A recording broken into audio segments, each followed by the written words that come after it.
After the deadly shooting incident in Tacloban, Malacanang is weighing tougher measures on youth crime and online access. Mobile journalist Julie Baiza tells us more in this report. President Ferdinand Marcos Jr. is open to lowering the minimum age of criminal responsibility in the country. This follows the tragic shooting incident inside the classroom at San Jose National High School in Tacloban City. Depende po yan kasi kung ano po makikita na version ng Pangulo at kung ito naman ay magiging mas makakabuti sa ating mga kabataan at sa pagpapatupad ng ating batas ay sasang-ayunan naman po ng Pangulo. Malacanang has not specified an exact age but said it believes that 12 years old is a reasonable threshold. Sa ngayon, walang posisyon ng Pangulo kung anong edad. Pero kung ang sinadjust nila ay 12 years old, ito ay reasonable edad.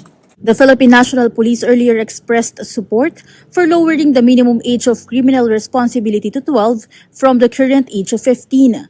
Meanwhile, Malacanang is also open to proposals to tighten young people's access to social media. According to Castro, the proposal is a good one and the government hopes legislation related to it can be passed. Castro also responded to Vice President Sara Duterte's statement that the shooting incident exposed the government's failure to recognize the importance of intelligence gathering and identifying threats before lives are lost.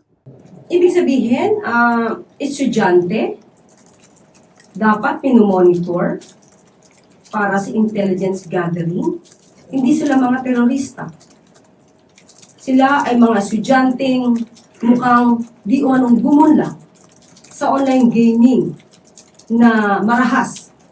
The palace also cited several incidents of violence that occurred during the administration of former President Rodrigo Duterte. 2019, Duterte Honors Cup killed in school explosion.